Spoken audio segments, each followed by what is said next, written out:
آج کے موضوعات ہمارے ہیں کہ آزاد کشمیر میں جو کابینہ ہے، کابینہ کی تشکیل میں تاخیر ہو رہی ہے، اور دوسری طرف آزاد کشمیر کے حلقہ وسطی باغ سردار تنویر الیاس صاحب کی نااہلی کے بعد جو خالی ہوئی ہے اس پہ الیکشن ہے۔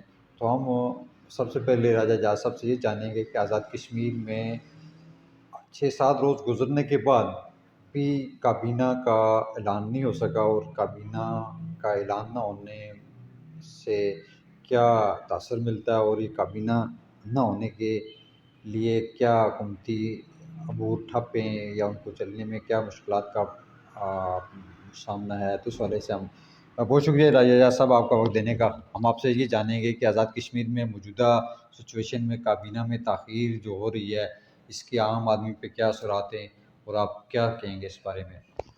جی چودھری صاحب، بہت شکریہ، آپ نے مجھے بات کرنے کا موقع فراہم کیا۔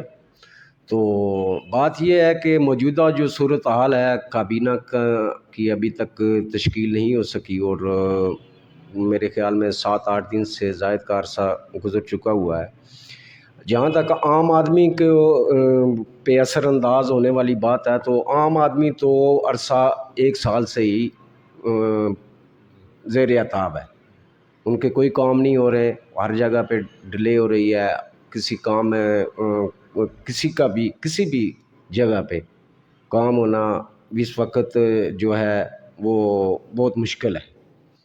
لوگ دفاتر میں جا رہے ہیں اور بیوروکریسی تو مل ہی نہیں رہی ہے۔ بیوروکریسی تو ویسے ہی جب حکومتیں تبدیل ہوتی ہیں تو وہ آفیسز چھوڑ دیتے ہوئے ہیں، چونکہ ان کے دائیں بائیں اپنے جو طریقہ کار ہے اسی کے مطابق چلتے ہیں۔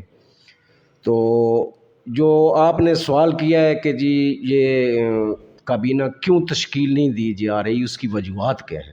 تاخیر کیا ہے اس میں؟ تاخیر کیوں ہے اس میں؟ جی ہاں، تو تاخیر کے متعلق یہ ہے کہ آپ کو پتہ ہے کہ یہ اس وقت 3 جماعتوں کا اتحاد ہے، جس میں وزارتوں کی تقسیم ہونی ہے، اور میرے ذاتی خیال کے مطابق قبل از وقت ان چیزوں پہ جو ہے وہ بات چیت نہیں ہو سکی، اور ابھی جو جماعتیں ہیں یہ مل بیٹھ کر آپس میں طے کر رہی ہیں، چونکہ قبل ازیں ان کا ایک ہی انتخاب تھا کہ جی وزیر اعظم کا انتخاب کیسے کرنا ہے۔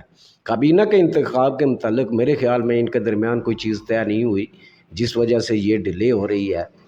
اور ابھی اس میں 2-3 گروپ ہیں، میں نے پہلے بھی عرض کیا تھا کہ 2-3 گروپ ہیں اس میں، تو 2-3 گروپ جو ہیں وہ انوالو ہونے چاہتے ہیں، دیگر 2 گروپ بھی ہیں، اور خاص طور پہ جو سابقہ کابینہ کے لوگ تھے، جس میں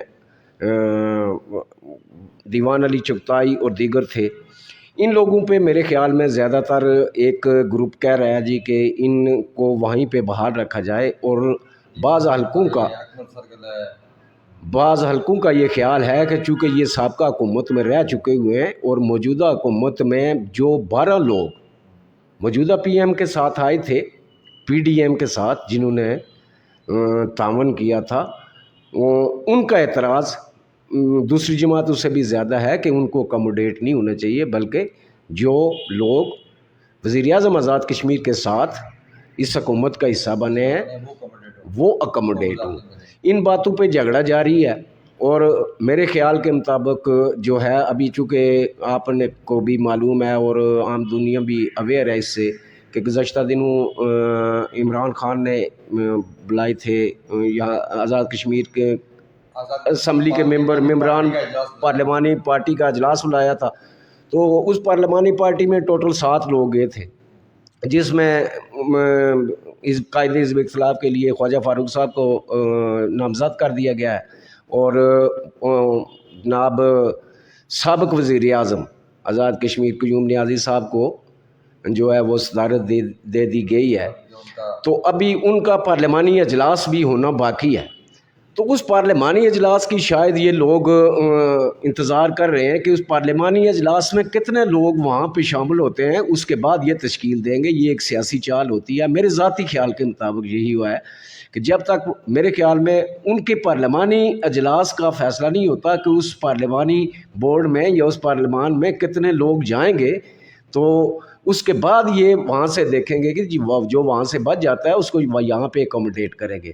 تو میرے خیال میں جب تک خواجہ فاروق صاحب پارلیمانی بورڈ یا اپنا پارلیمانی گروپ کا اجلاس نہیں کر لیتے اس وقت تک یہی سیاسی چال آج کل پہ چلتی رہے گی، تو اس کے بعد ہی میرے خیال میں تشکیل پائیں گے۔ یہ 2-3 وجوہات ہیں جو یہ بول راجہ صاحب خبر آ رہی تھی کہ آزاد کشمیر میں جو اسپیکر صاحب ہیں ان کا انتخاب ہونے تک یا ان کے منتخب ہونے تک کابینہ نہیں بنائی جا رہی، اور حکومت یہ چاہ رہی ہے کہ ہم اپنے جو اسپیکر اسمبلی ان کو منتخب کروا لیں، تو اس میں کیا صداقت ہے؟ اس میں کیا یہ ہے کابینہ کے ڈیلے میں یہ بھی وجوہات ہو سکتی ہے؟ اس میں بھی ہے؟ جی بالکل، ہر جماعت اپنی سیاسی چال ضرور چلتی ہے، چونکہ ہر جماعت میں زندہ رہنا ہوتا ہے، اور اس وقت چونکہ اسپیکرشپ کے لیے بھی اسی طرح کے جو ہے وہ تحفظات پائے جاتے ہیں، چونکہ 48 ووٹ پڑے تھے وزیر اعظم آزاد کشمیر کو، اور عام بندے کا یہی خیال ہے کہ جہاں 48 ووٹ ہی اسپیکرشپ کے لیے پڑنے چاہیے، لیکن اس کے بعد چونکہ حالات جو ہے وہ تبدیل ہوتے رہے، اور اس تبدیلی کے بعد چونکہ ان کے سامنے تو کوئی امیدوار تھا بھی نہیں، اور جبکہ چودھری لطیف اکبر صاحب جو مشترکہ کینڈیڈیٹ تھے پی ڈی ایم کے، ان کے سامنے تو امیدوار نے اپنے کاغذات نامزدگی داخل کرا دی ہیں، جس کا مطلب یہی ہے کہ جو فارورڈ بلاک آیا تھا فارورڈ بلاک کے درمیان بھی اس کچھ پھوٹ پڑ گئی ہوئی ہے، جس وجہ سے وہ اسپیکر کے لیے کسی بھی طرح فی الوقت آمادہ نہیں ہے، اور نمبر جو ہے موجودہ پی ڈی ایم کے پاس کم ہے، ورنہ میرے خیال کے مطابق شیڈول جاری ہو چکا ہوتا۔ وہ جو ایک قومی حکومت بنی تھی وہ ایک رات سے زیادہ تو نہیں چل سکی نا، جس میں متفقہ طور پہ قومی حکومت کے طور پہ وزیر اعظم بنے تھے، اور اگلے دن جب اسپیکر کے انتخاب کا مرحلہ آیا تو وہ تحریک انصاف کا اپنا امیدوار ہو گیا اور دوبارہ وہ دڑا بازی شروع ہوگی، تو وہ اس حد تک بھی یہ کہا جا رہا ہے۔ دوسری راجہ جا صاحب جو اہم ڈیولپمنٹ یہ ہوئی ہے کہ آزاد کشمیر کے سابق وزیر اعظم تنویر الیاس کی نااہلی کے بعد ان کے جو حلقہ انتخاب میں اس میں بھی الیکشن کمیشن نے شیڈیول جاری کر دیا، اور میں شاید 8 جون کو ان کے پولنگ کی ڈیٹ رکھی ہے۔ اس والے سے آپ کیا سمجھتے ہیں کہ جو الیکشن کمیشن نے جو شیڈیول جاری کر دیا، دوسری طرف عدالت عظمیٰ میں جو ان کا کیس سماعت ہے، تو اس وجہ سے آپ اس پہ کیا دیکھتے ہیں، کس نظر سے دیکھتے ہیں اس میں؟ دیکھیں جی، اس میں بنیادی طور پہ بات یہ ہے کہ چونکہ سابقہ وزیر اعظم نااہل ہو چکے ہوئے ہیں، اور 2 سال کے لیے وہ نااہل ہیں، اور انہوں نے تو الیکشن لڑنا نہیں ہے، وہ الیکشن کے لیے کاغذات نامزدگی جمع کرائیں گے تو وہ اسی وقت ریجیکٹ ہو جائیں گے۔ پہلی بات تو یہ ہے، انہوں نے اپنا امیدوار دینا ہے، تو جب وہ امیدوار دیں گے تو چونکہ وسطی باغ کے ہم بالکل اچھی طرح جانتے ہیں کہ وہاں پہ کون کون سے امیدوار ہیں۔ اس وقت وہاں پہ سردار قمر زمان صاحب ہے پیپلز پارٹی کی طرف سے، اور مشتاق مناز صاحب ہے، اور رجا یاسین صاحب ہیں۔ یہ 2-3 امیدوار ایسے ہیں جو سابقہ ادوار میں جو ہے یہ جیت چکے ہوئے ہیں، اور ان کا جو پڑھلا ہے ایک دوسرے سے تھوڑا بہت اوپر نیچے ہوتا ہے۔ یہ تو سیاسی صورتحال ہوگی وہاں کی، ہمیں یہ دیکھنا ہے کہ اس میں جو ہائی کورٹ کے فیصلہ کے خلاف سپریم کورٹ میں جو اس وقت کیس چل رہا ہے یا اس پہ اپیل چل رہی ہے سزا تنویر الیاس کی، اس کا کیا مستقبل دیکھ رہے ہیں؟ کیا اس میں کوئی عدالت عظمیٰ آزاد کشمیر ہے وہ کیا ریلیف دے سکتی ہے؟ اگر عدالت کا فیصلہ ان کے حق میں آ جاتا ہے تنویر الیاس صاحب کے اپنے، اس کو ہائی کورٹ کا فیصلہ سسپینڈ ہو جاتا ہے، یہ جو اس میں فیصلوں میں کوئی بات نہیں کی جا سکتی، عدالت کے پاس وسیع اختیار ہوتا ہے، وہ نیچے والے فیصلے کو باہر رکھتی ہے، اس کو منسوخ کرتی ہے نیا فیصلہ، تو اس کس نظر سے دیکھ رہے ہیں کہ کیا فیصلہ متوقع ہے سپریم کورٹ سے اور ان کو کیا ریلیف مل سکتا ہے؟ امتیاز صاحب، اس میں کوئی 2 رائے نہیں ہے، جو فیصلہ آنا ہے وہ آپ کو بھی پتہ ہے اور مجھے بھی پتہ ہے۔ اگر فیصلہ ان کے حق میں آنا ہوتا تو میں برملا اس کا اظہار کر دیتا کہ یہ الیکشن شیڈول جاری ہی نہ ہوتا۔ بعض پہلو ایسے ہیں جن کو دیکھنا پڑتا ہے، جن کی کو بنیاد بنا کر کوئی بات کی جاتی ہے، تو بنیاد ہی اس کو ہٹانا تھا، تو میرے خیال میں اس کے حق میں اگر آ بھی جاتا ہے تو وہ بہت دیر ہو چکی ہوگی، چونکہ الیکشن شیڈول جاری ہو چکا ہوا ہے، الیکشن کمیشن نے الیکشن شیڈول جاری کر دیا ہے۔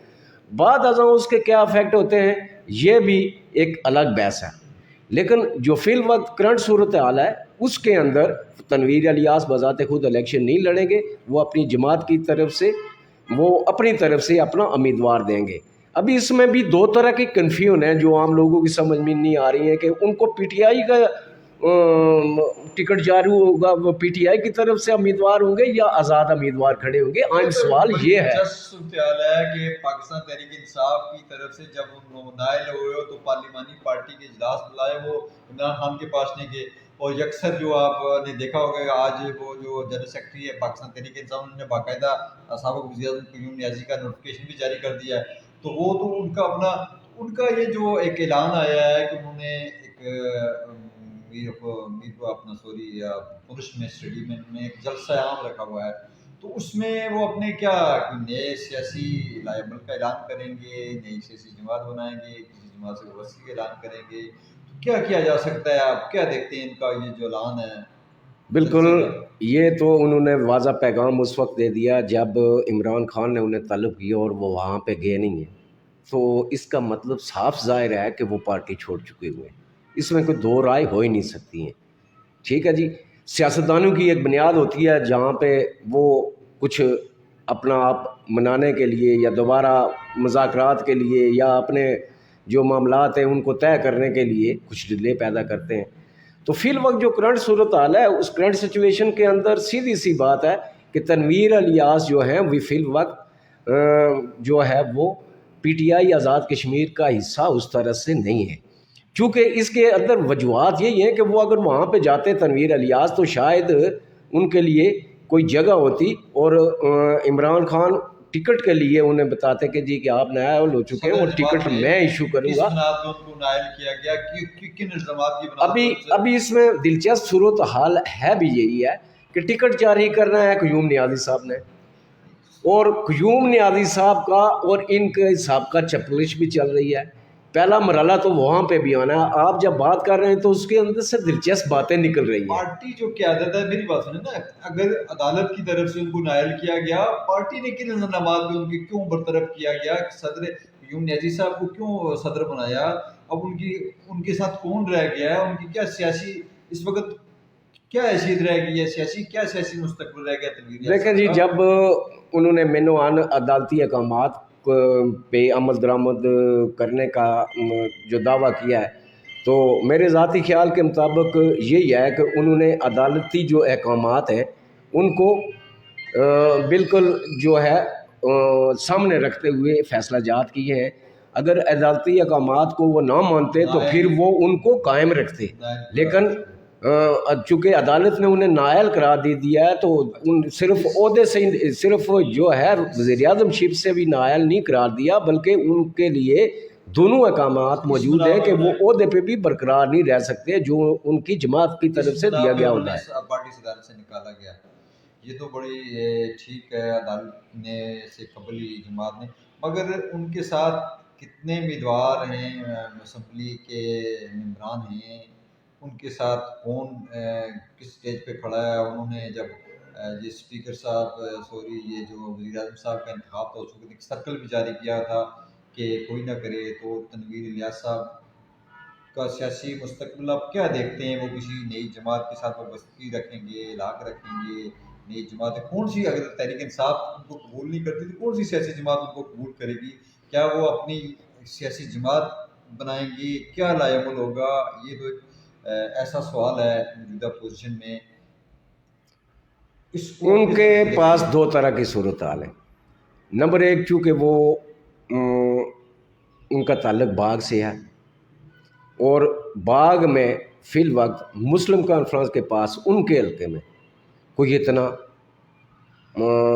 اس پائے کا امیدوار نہیں ہے، تو اس کی وہ سپورٹ کے لیے، چونکہ وہ خود بھی الیکشن 2 سال تک نہیں لڑ سکتے ہیں، تو ہمارے الیکشن جو جنرل الیکشن ہونے ہیں وہ 3 سال بعد ہونے ہیں، تو اس وقت تک اگر وہ 2 سال تک نائل ہیں تو میرے ذاتی خیال کے مطابق میں غلط بھی ہو سکتا ہوں، میرے ذاتی خیال کے مطابق تنویر الیاس کے جو چانسز لگ رہے ہیں وہ مسلم کانفرنس کے لگ رہے ہیں.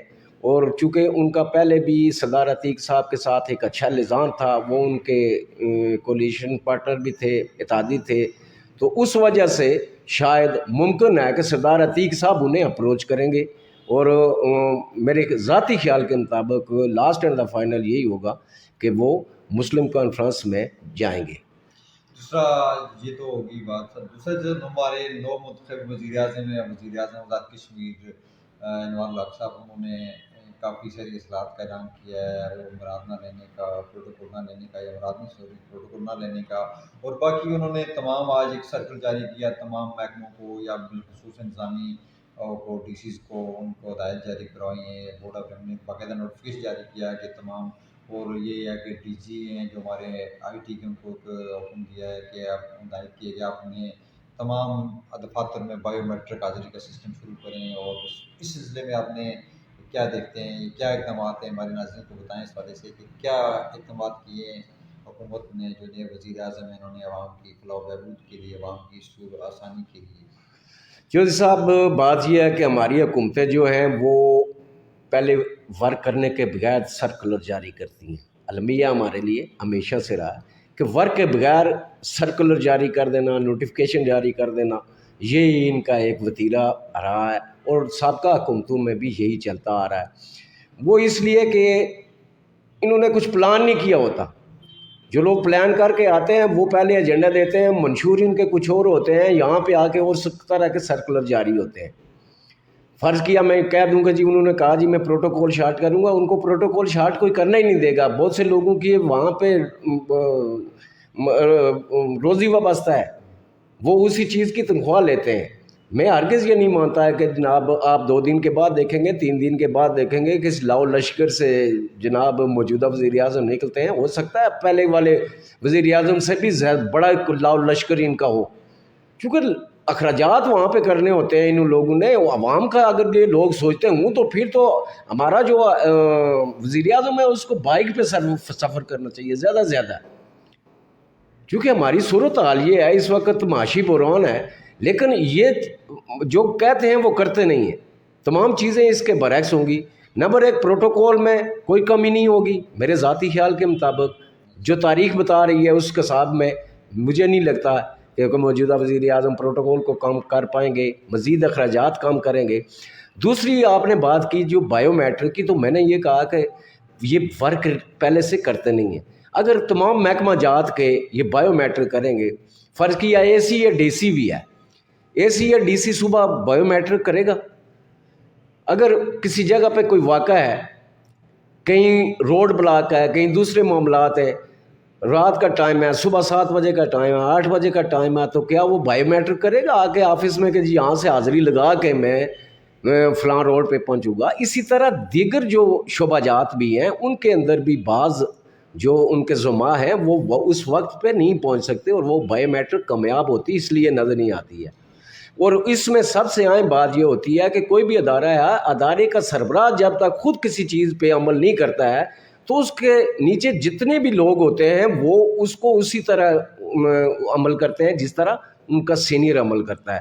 یہ ایک اچھی کاوش ہے کہ باقی اگر ڈی سی صاحب یا باقی انتظامی باقی ملازمین جو ان کا عملہ ہے وہ بر وقت آئے گا، حاضری لگائے گا، بایو میٹرک کرے گا اور اپنے مقررہ وقت پہ جائے گا، تو یہ کیا ان کا یہ جو پروگرام ہے موجودہ یہ کامیاب ہوتا نہیں دیکھ رہے؟ بات یہ ہوتی ہے کہ ہم نے ڈیوٹی نہیں کرنی ہوتی، ہم نے جواز بنانا ہوتا ہے. ان کے پاس جواز پیدا ہو جائے گا کہ یہ عملہ فلاں کے ساتھ تھا، تو اس صورت حال میں مجھے یہ چیز فائنل بات یہی ہے کہ کامیاب ہوتی نظر نہیں آ رہی ہے. یہ صرف سرکلر ہی ہے جو لوگوں کو خوش کرنے کے لیے کیا جا رہا ہے کہ لوگوں کے کام ہوں گے. یہ روٹین سے بدلنے والی چیزیں اس طرح سے نہیں ہیں. ہماری روٹین کو بدلنے کے لیے ہوم ورک کی ضرورت ہے. ابھی جو بھی حکومت آتی ہے وہ صرف حکمرانی کے لیے آتی ہے، خدمت کے لیے نہیں آتی ہے. جب حکومتیں خدمت کے لیے آئیں گی تو میرے خیال میں 2-4 سال میں وہ تھک جاتی ہیں، کیونکہ ہم نے حکمرانی کرنی ہوتی ہے، خدمت نہیں ہوتی ہے. خدمت کے نام پہ ہم حکمرانی کر رہے ہوتے ہیں. حکمرانی ایک الگ چیز ہے اور خدمت ایک الگ چیز ہے. ہمارا ماٹو یہ ہے کہ حکمرانی کرو اور خدمت کا نام لو. خدمت یہ ہے کہ خدمت کا آپ الٹ سمجھ لیں کہ یہ خدمت کرانے کے لیے آتے ہیں، خدمت کرنے کے لیے نہیں آتے. آپ صورتحال دیکھیں آزاد کشمیر کی، پاکستان کی صورتحال بھی دیکھیں کہ وہاں ممبر قانون ساز اسمبلی ہے. ممبر قانون ساز اسمبلی چونکہ ہمارے ہاں، ابھی میں ایک اور طرف بھی جا رہا ہوں، تھوڑا سا آپ کے موضوع سے ہٹ کے بات کرنا چاہ رہا ہوں کہ دیکھیں یہ ہمارے پاس ممبر قانون ساز اسمبلی 30-35 سال سے ٹوٹی نلکے کی سیاست میں نظر آئے. بلدیاتی الیکشن ہوئے ہیں تو اس کے بعد بھی ابھی تک وہی سلسلہ چل رہا ہے. نہ فنڈنگ چینج ہوئے ہیں، نہ قوانین چینج ہوئے ہیں، نہ رولز میں کوئی تبدیلی آئی ہے. یہ ابھی دیکھیں ایک اور بات میں کرنا چاہ رہا ہوں کہ ابھی ایک یہ چونکہ فاروق حیدر صاحب نے 13ویں ترمیم کی تھی اور 13ویں ترمیم کے بعد بہت سی چیزیں رہ گئی تھی، جس طرح ابھی یہ مسئلہ پھنسا ہوا ہے ان کا کہ جناب 16 وزراء سے زیادہ ہم جو ہے وہ آپ لے نہیں سکتے ہیں. تو وہ ابھی اس کو چینج کرنے میں دیکھیں وہ وقت نہیں لگائیں گے. 15ویں ترمیم فوراً آئے گی چونکہ اس میں ان کا مفاد ہے، انہوں نے لوگوں کو اکموڈیٹ کرنا ہے. اسی طرح یہ عوام کے ساتھ یہی کرتے ہیں کہ یہ قانون سازی صرف اپنی ذات کے لیے کرتے ہیں. جس دن ہمارے لوگوں نے قانون سازی عوام کے لیے کرنا شروع کر دی تو سمجھ لیں وہ اپنی سیاست ختم سمجھتے ہیں کہ یار ہم نے یہ لارا لپے کا اگر نہیں کیا تو کل ہمیں کون ووٹ دے گا. حالانکہ آپ کے سامنے کی بات ہے کہ جب یہ ووٹ مانگنے کے لیے جاتے ہیں تو اس وقت جو ہے یہ کہتے ہیں جی میں آپ کو بھی جانتا ہوں، آپ کے دادا کو بھی جانتا ہوں، آپ کے پردادا کو بھی جانتا ہوں. لیکن جب جیت کے یہ اپنے دفاتر میں بیٹھتے ہیں تو پھر یہ تعارف پوچھتے ہیں پہلے کہ جی آپ کہاں سے آئے ہیں، آپ کا کیا نام ہے، والد صاحب کیا کرتے ہیں.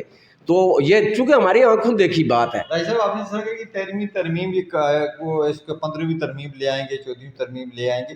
جیسے کہ آج راجہ فاروق حیدر صاحب نے پریس کانفرنس کے دوران کہا کہ ہم ان کو سپورٹ نہیں کرتے. اپوزیشن جو ہے، متحدہ اپوزیشن جو ہے وہ پیپلز پارٹی اور نون لیگ ان کو کسی بھی ترمیم میں، ایسی ترمیم میں جس میں وزراء کی تعداد بڑھائے تو ہم اس کو سپورٹ نہیں کریں گے. تو ایسی صورت میں کس طرح یہ ترمیم کر پائیں گے؟ کیا مطلوبہ تعداد ان کے پاس دوبارہ متحد ہو کیسے ہوگی؟ یہ تحریک انصاف جو پاش ہو گئی ہے، جس کے متعدد ٹکڑے ہو چکے ہیں، اپنا اپنا گروپ بننا ہے دھرنوں میں، یہ تو مشکل نظر آتا ہے.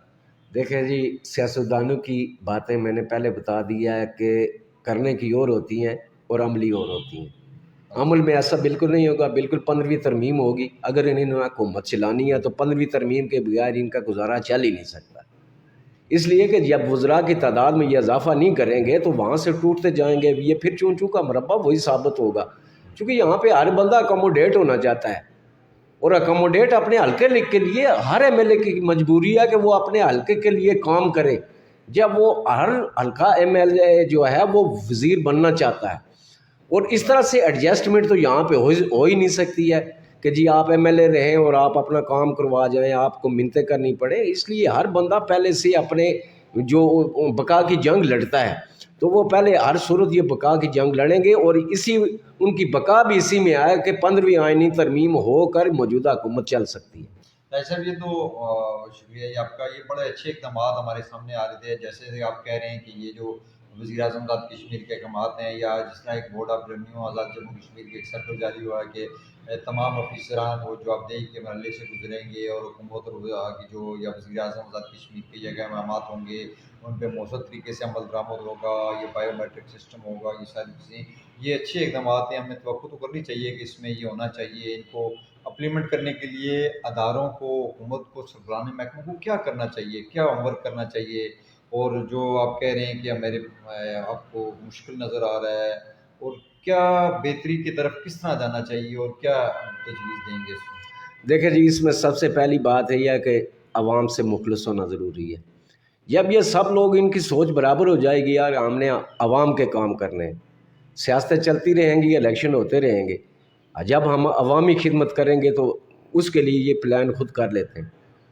اگر آپ دیکھیں تو آپ ایک چھوٹے سے ادارے میں جب تک ہوم ورک مکمل نہیں کرتے ہیں آپ اس میں کامیاب نہیں ہوتے. تو ہوم ورک یہی ہے کہ ترجیحات پہلے کن چیزوں کو دیں. یہ ترجیحات میں ایڈوانس کون سی چیزیں شامل ہونی چاہیے، نمبر 1 2 3 4 5 پہ کون سی چیزیں ہونی چاہیے. حکومتیں پلان کرتی ہیں، حکومتیں 10 دنوں کے 20 دنوں کی پلان نہیں کرتے ہیں. ہمارے یہاں 10 دن یا 20 دن سیاست چلانے کے لیے پلان ہوتے ہیں. حکومتیں پلان کرتی ہیں 10 سال 20 سال 25 سال. آپ دیکھ لیں ہمارے پاس پلان یہ ہے کہ آپ مظفر آباد شہر میں نکلیں تو اس کے دائیں بائیں اگر آپ چیلا تک جائیں تو آپ کو کہیں آگے 3 رو 4 رو کوئی سڑک نظر آئے گی. میں چھوٹی سی ایک مثال دے رہا ہوں کہ یہاں پہ اس طرح عمارتیں بن چکی ہوئی ہیں، دکانیں بن چکی ہوئی ہیں کہ ان کو گرانا بہت مشکل ہے. اور مزید بڑھتی ہوئی آبادی کے ساتھ جو ہے ظاہر ہے ٹریفک کا بوجھ بھی بڑھے گا. لیکن ہمارے پاس پلان یہی ہے کہ ہم اس کے متبادل کہیں دور سے گھما کے جناب اس کو کہیں لنک کریں گے. تو یہ پلان جو ہوتے ہیں، میں بار بار یہی کہہ رہا ہوں کہ ہماری حکومتوں کے پاس پلان نہیں ہوتا، اور جو پلانر لوگ ہوتے ہیں ان کو وہ ساتھ رکھتے بھی نہیں ہیں. وہ جی حضوری والے ساتھ رکھ لیتے ہیں، اور جس سے مشورہ لینا ہوتا ہے، جو ایکسپرٹ لوگ ہوتے ہیں، جو بہتر مشورہ دے سکتے ہیں، اداروں کے ہوں، سول ہوں یا کہیں بھی ہوں، ان سے مشورہ نہیں لیا جاتا. مشورہ اس سے لیا جاتا ہے کہ جس نے گھر کی اسکیم لینی ہوتی ہے، چونکہ اس نے ایک بات، وہ دیسی زبان میں کہتے ہیں لچ تلنا، اس نے 10 باتیں آپ کی کرنی ہے تو 2 باتیں اپنی کر کے اپنی کام نکلوا کے وہ چلا جائے گا. تو وہ اس طرح سے لچ تلنے والے لوگ ہیں. تو میرے خیال کے مطابق ان لوگوں کو بہت زیادہ سوچنے کی ضرورت ہے. راجہ صاحب، ابھی تو حکومت سازی کا مرحلہ ہی مکمل نہیں ہوا. ابھی تو ایک وزیر اعظم ہے اور 2 وزیر، ایک سینئر وزیر ہے، ایک وزیر ہے. ابھی تو حکومت سازی ہوئی نہیں. حکومت جب بنے گی، کابینہ بنے گی، اور کابینہ اپنا 100 دن کا، مہینے کا، 3 ماہ کا کو اپنا تجزیات اعلان کرے گی. وہ تو ابھی بات کی بات ہے. چلو جو بھی ہے، تو ہم یہ توقع کرتے ہیں، چلو دیکھتے ہیں آنے والے آج کی جو ہیں، کل کے 2 دن ہیں، اس میں کیا، جیسے کہ اسپیکر قانون ساز اسمبلی کے لیے الیکشن کا شیڈول اعلان ہو گیا تھا، کاغذات جمع ہو گئے تھے دونوں امیدواروں. اب ان کا انتخاب باقی ہے، اس کے لیے اجلاس طلب نہیں ہوا، اجلاس طلب ہوگا. اور نیکسٹ اس کے بعد جو کابینہ بنتی ہے، اور کابینہ بننے کے بعد ہی جو ہمیں پتہ چلے گا کہ کون لوگ کابینہ میں آئے. اور کابینہ اپنی ایک 100 دن کی، 20 دن کی، 30 دن کی، 3 ماہ کی، 6 ماہ کی ایک ترجیحات اعلان کرے گی. تو وہ اس کے بعد کی بات ہے. وہ تو بعد حکومت سازی کے بعد، کابینہ کی تشکیل کے بعد ہی حکومت اپنی ترجیحات کا اعلان کرے گی. دیکھیں جی، میرا آپ سے کسی حد تک اتفاق ہو سکتا ہے، لیکن زیادہ تر ان باتوں سے اختلاف ہے. حکومتیں جب بنتی ہیں تو ظاہر ہے ایم ایل اے، جب ان میں سے کوئی نیا ایم ایل اے نہیں ہے، ہر ایک کو پتہ ہے کہ ہم نے کیا کرنا ہے. اس کے لیے اتنا وقت نہیں درکار ہے ان کو. محکمہ جات پہلے سے کام کر رہے ہیں، انہوں نے اپنا ایک ٹارگٹ دینا ہے. ان کے پاس 2 قسم کے بجٹ ہوتے ہیں، تو زیادہ تر معاملہ ڈیولپمنٹ بجٹ کا ہوتا ہے. ڈیولپمنٹ بجٹ کی تقسیم انہوں نے کرنی ہے، وہ جس طریقے سے بھی ہو سکے گا. باقی انہوں نے کون سا وہاں پہ نیا فارمولہ جو ہے وہ ایجاد کرنا ہے. سر، ڈیولپمنٹ بجٹ کے لیے آزاد کشمیر میں بلدیاتی انتخابات ہو چکے ہیں. آزاد کشمیر میں نئے جو لوکل باڈی الیکشن ہو چکے ہیں، اختیارات نجی سطح پہ منتقل ہو چکے ہیں. اس کے لیے حکومت نے جو قانون سازی کرنی ہے، جو اتنا ایکسپنسز کر کے جو الیکشن کروائے ہیں، تو اس کا تاکہ عام آدمی کو فائدہ مل سکے، لوگوں کو جو اختیار نجی سطح پہ منتقل ہو سکیں. یہ تو دیکھیں جی، فائلیں وہاں پہ پڑی ہوئی ہیں، اور ہر ایک ایم ایل اے کو یہ علم ہے، ہر ایک کو علم ہے کہ جی میں نے اپنے حلقے کے جو ہے ڈسٹرکٹ کونسلر ہے، وارڈ کونسلر ہے، اس کے لیے کیا کرنا ہے، اس کو اکموڈیٹ کس طرح کرنا ہے، وہ اس کی ڈیمانڈ کیا ہے. یہ تو کوئی چھپی ڈھکی بات نہیں ہے. اس کے لیے کچھ وقت کتنے کی ضرورت نہیں ہے. ہاں، سیاست جو ہماری جو دستیاب سیاست ہے، اس کے تحت اس کو سالوں لگ سکتے ہیں. چونکہ میرے ذاتی خیال کے مطابق ابھی بھی جو موجودہ ایم ایل ایز ہیں، یہ اختیارات منتقل کرنا ہی نہیں چاہ رہے. اگر یہ اختیارات منتقل کرنا چاہ رہے ہوتے تو جن کو کریڈٹ دیا جا رہا ہے جی کہ ان کے دور میں سپریم کورٹ کے حکم سے ہوئے، لیکن ان کے دور میں ہوئے، کریڈٹ آپ دے سکتے ہیں کہ جی واقعی ان کے دور میں ہوئے. یہ بات بندہ جو ہے وہ انگلی کے آگے سورج کو نہیں چھپا سکتا ہے، انہی کے دور میں ہوئے. لیکن انہوں نے اس میں کوئی ترمیم نہیں کی. 2/3 اکثریت ان کے پاس موجود تھی، انہوں نے ترمیم کرنی ہوتی. ایم ایل اے اس میں جو ہے وہ سیریس ہوتے تو وہ میرے خیال میں ترمیم کر چکے ہوتے. فاروق حیدر صاحب جو ہیں وہ لوکل باڈی الیکشن میں منتخب نمائندوں کو اختیارات دینے کے حق میں، انہوں نے جب نئے قائد ایوان منتخب ہو تو اس وقت بھی ایوان میں بھی یہ مطالبہ کیا ہے کہ ان کو اختیارات دیا جائیں. کیا سمجھتے ہیں کہ اس بات کو کس نظر سے دیکھتے ہیں آپ؟ دیکھیں، کہنے اور کرنے میں فرق ہے. ابھی جب وقت آئے گا، انہوں نے کہہ تو دیا ہے کہ جی ہر ایک بھی یہی کہتا ہے، ان کے علاوہ بھی دیگر